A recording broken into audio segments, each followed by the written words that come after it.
Hi friends, ఎలా ఉన్నారు? ఈరోజు మీ ముందుకు ఒక చాలా tasty, healthy, quick and easy రెసిపీతో వచ్చాను. ఈ పచ్చడి చాలా సింపుల్గా చేసుకోవచ్చండి. ఇంకా చాలా రోజులు నిల్వ కూడా ఉంటుంది. మరి ఆలస్యం చేయకుండా మనం ప్రాసెస్లోకి వెళ్దాం. దీనికి ముందుగా మనకి కావాల్సినవి ఇక్కడ నేను పెద్ద సైజు 2 ముల్లంగి తీసుకున్నాను. అలాగే 4 మీడియం సైజ్ క్యారెట్లు కావాలి. ఈ ముచ్చుకులు నేను మొక్కల కోసం వాడతాననమాట. అందుకని నేను అవి సేవ్ చేసుకుంటున్నాను. వీటిని పీల్ చేసేసి ఇలా పెద్ద సైజు ముక్కలుగా చేసుకోవాలి. వీటిని మనం చాప్ చేసుకోవాలండి. ముల్లంగి చాలా మంచిదండి ఆరోగ్యానికి. బాడీలో ఉన్న టాక్సిన్స్ అన్నీ తగ్గించడంలో మనకి చాలా హెల్ప్ చేసేది. కొంతమందికి ముల్లంగి వాసన నచ్చకపోయినా ఇలా పచ్చడిగా చేస్తే మాత్రం చాలా రుచిగా ఉంటుంది. మనకు ఆ స్మెల్ ఏమీ రాదనమాట. సో ఇగోండి ఇలా తురుములా చేసుకోవాలి. అలాగే మనం క్యారెట్లు కూడా తురుములాగా ఈ చాపర్లో వేసి చాప్ చేసుకుందాం. దీనికి మళ్ళీ మనము మనకి ఏంటంటే మసాలా చేసుకోవాలండి దీనికి. సో ఇక్కడ నేను చూపిస్తున్న విధంగా 2 అంగుళాల అల్లం ముక్కలు 2, అలాగే ఒక 5, 6 వెల్లుల్లి రెబ్బలు పెద్దవి, ఒక 10 పచ్చిమిరకాయలు, ఇవన్నీ కూడా మనం కోర్సుగా ఇలాగా చాప్ చేసుకోవాలి. ఇవన్నీ మనం క్యారెట్ ముల్లంగి మిశ్రమంలో వేసి బాగా కలపాలండి. మా చేతికి కారం, కొంతమందికి కారం పచ్చిమిర్చి కారం ఘాటు ఉంటుంది కదా, అందుకని నేను ఇక్కడ స్పూన్తో కలుపుతున్నాను.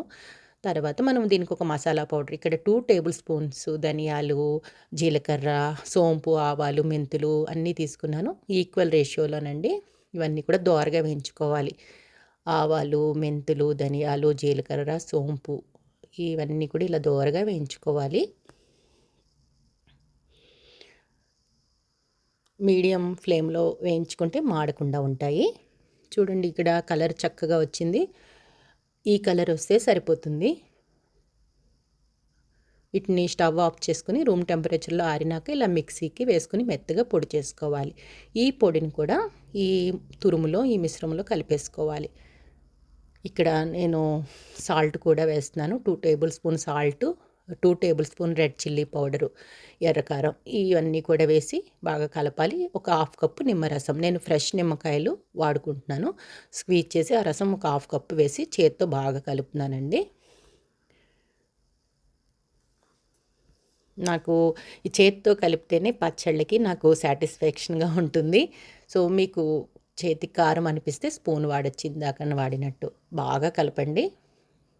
ఇప్పుడు దీనికి మనం తాలింపు పెట్టేసుకుందాం. ఇక్కడ పీనట్ ఆయిల్ వాడుతాను, కోల్డ్ ప్రెస్ పీనట్ ఆయిల్. ఆవాలు, కాసింత ఇంగువ, పసుపు ఇవన్నీ కూడా మనం వేయించుకోవాలి. ఇంగువ చాలా మంచిదండి ఆరోగ్యానికి, గట్ హెల్త్కి. సో మంచి స్మెల్ వచ్చే వరకు వేయించుకోండి మాడకుండా. ఈ తాలింపుని మనము ముల్లంగి క్యారెట్ మిశ్రమం ఉంది కదా, అందులో వేసేసుకుందాం. కొంచెం కొంచెంగా చూడండి వేస్తూ ఉంటే మంచిగా అలా నూనె పొంగాలన్నమాట. అప్పుడే పచ్చడి చాలా టేస్టీగా ఉంటుంది. ఏ రోటి పచ్చడికైనా కూడా తాలింపు అలా వేడిగా వేస్తే చాలా టేస్టీగా ఉంటుందండి. పచ్చడి అంతా రుచి అక్కడే ఉంది. సో ఇప్పుడు దీన్ని ఒక 24 గంటలు పక్కన పెట్టుకుని తర్వాత చూస్తే ఇలా ఉంటుందన్నమాట. మూత పెట్టేసుకోవాలి 24 గంటలు. అప్పుడు బాగా ఊరుతుంది నెక్స్ట్ డేకి.